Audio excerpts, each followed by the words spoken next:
Kok bisa ya? Kita cegukan. Hik hik hik, geliin tapi ganggu.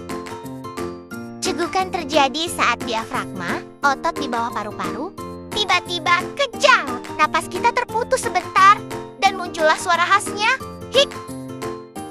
Pemicunya bisa karena makan cepat, minum bersoda, atau ketawa sambil makan.